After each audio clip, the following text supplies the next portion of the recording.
آج ہم اللہ سے مانگنے کو چھوڑ کر قبروں سے مانگ رہے ہیں. اب ڈاکٹر کے پاس بھی جاؤ جو فیملی ڈاکٹر ہے اور اس کے ہاتھ میں اللہ نے زبردست شفا دی ہے کہ دوسرے لاکھ روپے خرچہ کرائیں، یہ 2000 خرچہ کرائیں، اس کا ہو گیا انتقال ڈاکٹر کا. جاؤ قبر سے جا کر علاج کراؤ، قبر سے جا کر انجیکشن لگواؤ، قبر کے اندر ایک ڈرا بنا دو، جو رپورٹ ہے اس میں ڈالتے جاؤ اور اپنے لیپ ٹاپ پر وہاں سے آپ کے پاس رپورٹ آتی رہے گی. یہاں کیونکہ جان پیاری ہے اس لیے مردے کے پاس نہیں جائیں گے. اگر ایمان پیارا ہوتا تو ہم مردوں کے پاس نہیں جاتے، ہم زندوں سے اللہ جن کے لیے فرما رہے ہیں کونوا مع الصادقین ان سے پوچھواتے ہیں. ہر وقت بس اس کے لیے تعویذ، یہ بندش ہو گئی وہ بندش ہو گئی. میں پوچھتا ہوں سب دنیا کے بڑے بڑے بندش والوں، ذرا کنٹکی پر تو بندش کرو، ذرا پیزا ہٹ پر بھی تو بندش کرو تاکہ ہمارے مسلمانوں کی پیزا چلے. ٹوئٹا پر بندش ڈالو، ہونڈا پر بندش ڈالو، حالانکہ یہ تو سود لے رہے ہیں. لیکن ہماری عقل میں ہی نہیں بات بیٹھتی کہ اگر اللہ تعالیٰ نے اولاد کو بندوں کے ہاتھ میں دے دیا، شفا اللہ نے بندوں کے ہاتھ میں دے دیا، رزق اللہ نے بندوں کے ہاتھ میں دے دیا، یہ جو بندے گڑبڑ کرتے ہیں یا تھوڑا بہت کوئی کچھ شیطان کا کوئی مسئلہ ہو گیا یہ شرارت کر سکتے ہیں، کسی کا رزق نہیں روک سکتے. حضرت علامہ سید سلیمان ندوی رحمۃ اللہ علیہ فرماتے تھے کہ نعوذ باللہ اللہ تعالیٰ کی سلطنت یہ برطانیہ کی سلطنت نہیں ہے کہ سارا فیصلہ پارلیمنٹ کرتی ہے، آخر میں ملکہ اسٹیمپ کر کے مال پانی لے لیتی ہے. فرمایا کہ اللہ نے نعوذ باللہ اپنے بندوں کو عاملوں کے حوالے نہیں کیا کہ تیرے ہاتھ میں محبت ڈالنا ہے، تیرے ہاتھ میں نعوذ باللہ رزق ہے، تیرے ہاتھ میں نعوذ باللہ بندش ہے، جس کا چاہے رزق روک دیا، جس کا رزق چاہے کھول دیا. ارے ایمان کی فکر کرنی ہے کہ ہمارا دماغ کہاں بنا ہوا ہے. ہمارے پیارے شیخ پر فالج گرا تھا، سارے پاکستان کے بڑے بڑے آئے تھے اور مشہور لوگ کہ آپ پر جادو ہو گیا ہے. فرمایا یہ بتاؤ کیا جواب تو سنو تو مزہ آ جائے گا. فرمایا یہ بتاؤ جادو مخلوق ہے یا خالق ہے؟ جواب دو. کیا حضرت مخلوق ہے؟ فرمایا مخلوق خالق کے تابع ہے یا نہیں ہے؟ کہا جی خالق کے تابع ہے. تو اگر میرے پر جادو ہوا ہے تو اللہ کے حکم سے ہوا ہے، فیصلے تو آسمان سے جاری ہوتے ہیں نا. کہاں حضرت کی صدر اللہ کے حکم سے ہوا. فرمایا میں اپنے رب سے راضی ہوں. جا دل تجھے چھوڑا جدھر وہ ہیں ادھر ہم بھی. اس میں اللہ کی کوئی مصلحت ہے؟ اتنے برس اللہ نے صحت دی، اب اللہ نے کسی مصلحت سے اگر فالج دے دیا میں راضی ہوں، لیکن میں عاملوں کے پاس نہیں جاؤں گا. میں اپنے محبوب صلی اللہ علیہ وسلم کے فرمان علی شان مشکات شریف کی حدیث پاک صفحہ 18 پر کہ جو ذرا سنو تو صحیح، ہمارے پیارے نبی صلی اللہ علیہ وسلم رحمت للعالمین ہیں. صرف مسلمانوں کے لیے رحمت بنا کر نہیں بھیجے گئے، صرف زمین کے لیے بنا کر رحمت للعالمین ہے. فرمایا کہ نبی صلی اللہ تعالی علیہ وسلم نے جو تینوں کل صبح و شام 3 بار پڑھ لے گا، قل واللہ احد، قل اعوذ برب الفلق، قل اعوذ برب الناس، 3 بار پڑھ لے گا. ذرا اس سے پہلے سوچ لیں کہ عاملوں کی بات پر یقین ہے. اماں سے لڑائی، آپ بتاؤ رونا آئے گا نہیں آئے گا؟ 5 سال ہو گئے اولاد نہیں ہو رہی. گئے جناب قبرستان عامل بابا کے پاس، وہ کہہ رہے ہیں کہ بچی جو ہے اس کے ماں باپ نے بندش کیا ہوا ہے کہ ہماری بیٹی کو اولاد نہ ہو. بولنے سے پہلے شرم تو کر. کون ماں باپ چاہیں گے کہ ہماری بیٹی کو اولاد نہ ہو؟ بس اسی بات مان لی، ماں باپ سے ختم. ماموں نے کر دیا، چچا نے کر دیا، ان سے ختم، بات چیت بند. شرعی اب مفتی صاحب سے پوچھا نہیں، تعلق بند کر. آپ میرے گھر نہ آئیں، آپ جادو کر کے پھونک مارتے ہیں، وہ پھونک نکالتے بھی ہیں تو پھر ان کو بھی روک دو. عجیب پاگل ہو گئے ہم لوگ. یہ گناہوں کی وجہ سے ایمان کمزور ہو جاتا ہے. شارٹ کٹ چاہیے، چین چاہیے، سکون چاہیے، اطمینان چاہیے، رزق کی برکت چاہیے، مشکل آسان ہو جائے. اللہ فرما رہے ہیں وَمَن يَتَّقِ اللَّهَ يَجْعَل لَّهُ مَخْرَجًا. اللہ کا اعلان ہے جو گناہ نہیں کرے گا اس کی مشکلات سے ہم ایگزٹ دیں گے.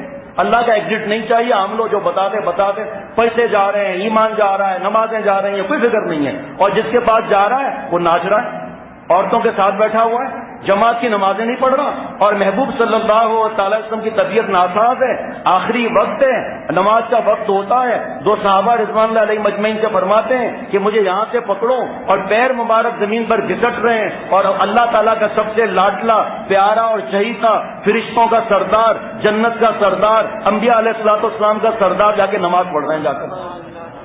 اور اگر کہیں کہ آپ جہاں جا رہے ہو نماز نہیں پڑھتے، کیا خانہ کعبہ میں نماز پڑھتے ہیں، پھر طواف کر کے آ جاتے ہیں.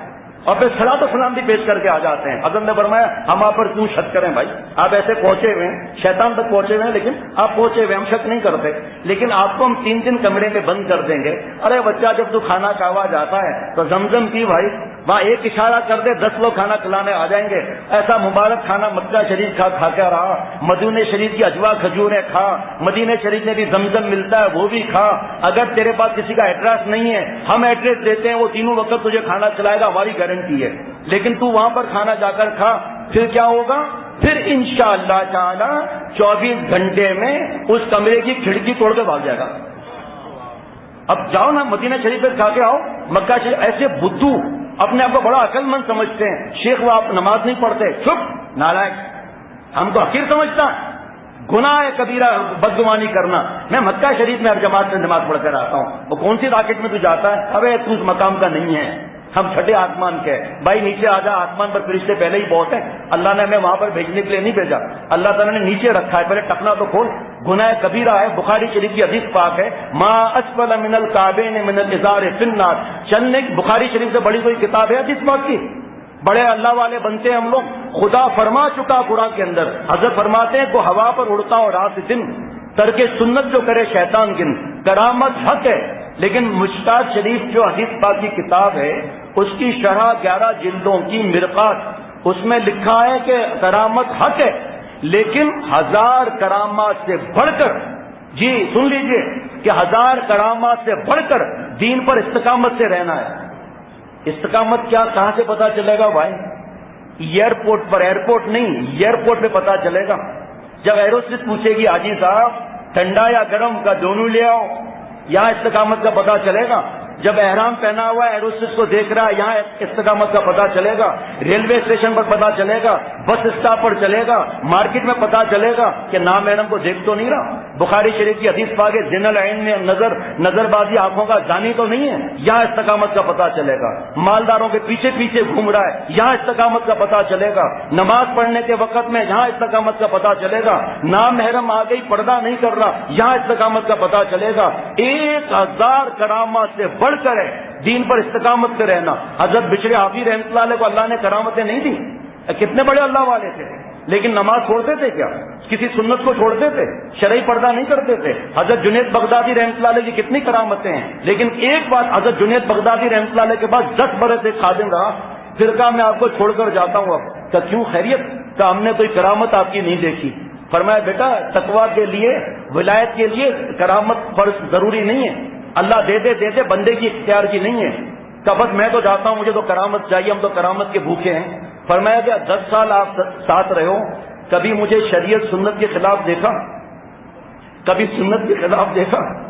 تو اس خادم نے کہا مجھے مر کر اللہ کو جواب دینا ہے. ان 10 برسوں میں گناہ تو دور کی بات, میں نے آپ کو ایک لمحہ اللہ سے غافل نہیں پایا. جس جنید نے اپنے رب کو 10 سال ایک ساتھ آراز میں کیا ہو, رات دن رہنے والے, ارے ظالم اس سے بڑھ کر کیا کرامت دیکھتا ہے. بغداد کی جامع مسجد میں بیٹھے ہوئے حضرت جنید بغدادی رحمۃ اللہ علیہ, اثر کے بعد ایک کھڑا ہو گیا آدمی, کہا اس مسجد میں سب سے جو گندا اور گناہ گار ہو مسجد سے نکل جائے. سب سے پہلے حضرت جنید بغدادی رحمۃ اللہ علیہ نکلے. ان کے شیخ حضرت شبلی رحمۃ اللہ علیہ کو اگر کسی نے کہا کہ آج یہ معاملہ ہوا, ایسی بات نے تو جنید کو جنید بنایا. ارے اللہ والے نہ ہو تو قیامت آ جائے میرے دوستوں, لیکن اللہ والے کون سے؟ شریعت اور سنت کی اتباع کرنے والے.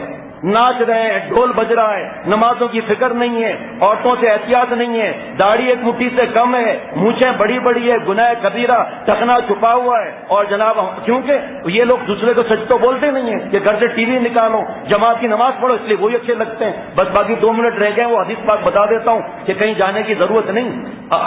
عاملوں کے وظیفوں پر یقین آتا ہے, ان کے یہ جلا دو, وہ جلا دو, یہ فیتا جلا دو, یہ جلا دو, ٹوٹی ہوئی قبر میں جاؤ, یہ سب باتیں سمجھ میں آ جاتی ہیں. پیارے نبی صلی اللہ تعالی علیہ وسلم مشکات شریف کی حدیث پاک صفحہ 18 پر فرماتے ہیں کہ جو تینوں کل صبح و شام پڑھ لے.